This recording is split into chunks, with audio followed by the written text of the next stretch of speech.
Alright, welcome back to Nick Lenz's Comic Corner. No, sorry about that. The old habits. Welcome back to Nick Lenz's Movie Reviews. That's next video of the Comic Corner. This is episode number 29, and this one we're going to talk about we're going to talk about the film Son of Dracula. This film right here. I can show it here. Yeah. The second film on this disc right here. The second film. Son of Dracula. Released in 1943. Approximately about 7 years after the previous film. I'm trying to make something here. Yeah, released exactly 7 years after the previous film. Now, Dracula himself is played by a new actor. Now, this guy is allegedly the son of Dracula, but he really isn't. He's played by Lon Chaney Jr., the guy who's famous for playing the Wolfman. Yep, he plays Dracula this time.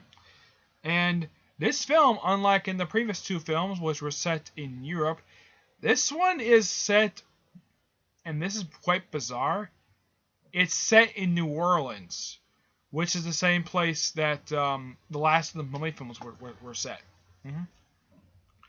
Yeah, and apparently this film takes place in, at that point, possibly present day. Yeah. Of course, this is the first film that came up with the name Alucard, which some people who are familiar with the Castlevania games, Alucard is Dracula's son. Alucard, what it is Dracula spelled backwards.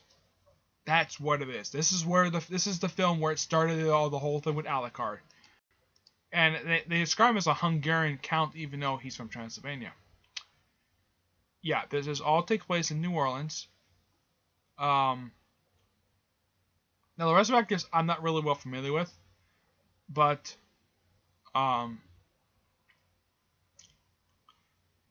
yeah, this film, it's quite interesting to watch. I mean, it's all set in the bayou. Yes, and unlike normal films that are set in New Orleans, I don't think anybody puts on a southern accent at all in this whole film.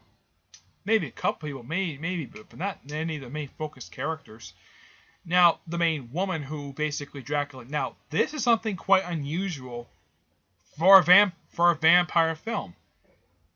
Dracula's love interest, he does get with and makes a vampire. Yeah. Alucard succeeds what his supposed sister and his father failed at. Yeah, he succeeds. He's the only one who actually succeeds at what he wants to do. Marry the woman and make her his vampire bride.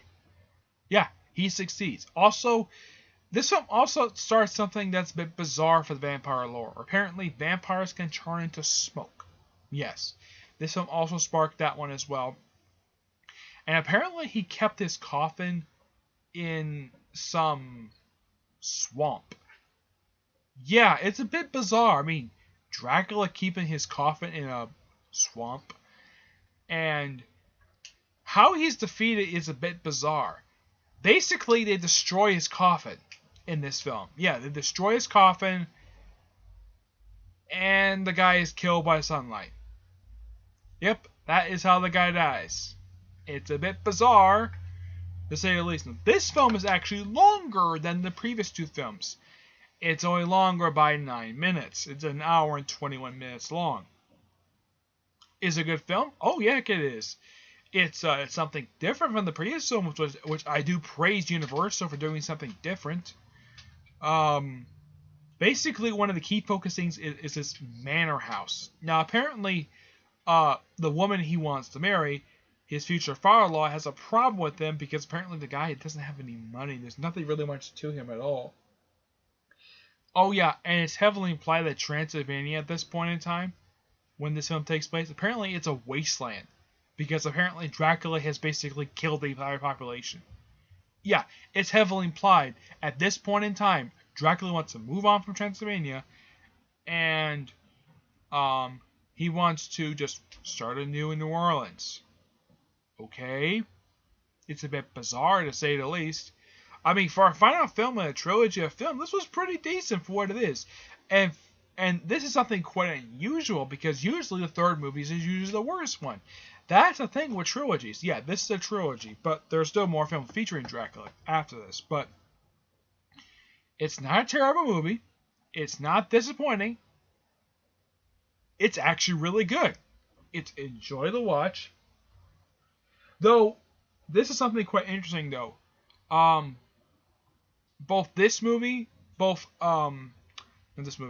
Lon Chaney Jr. and the guy who later becomes Dracula after him are the only two Draculas to have a mustache.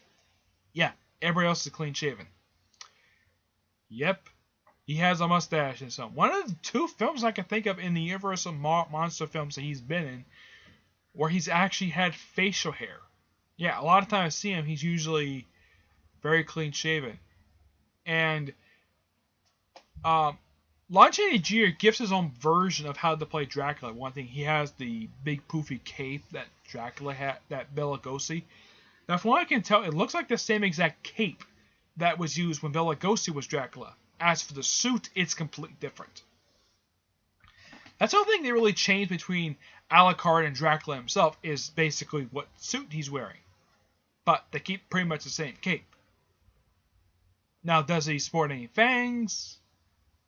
He's never shown to actually using his fangs. He's shown using his fangs, but he doesn't do any close-ups of his mouth, like Bela Lugosi does.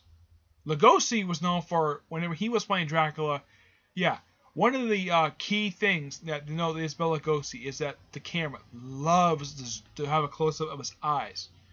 They're trying to do kind of the same thing with Lon Chaney Jr.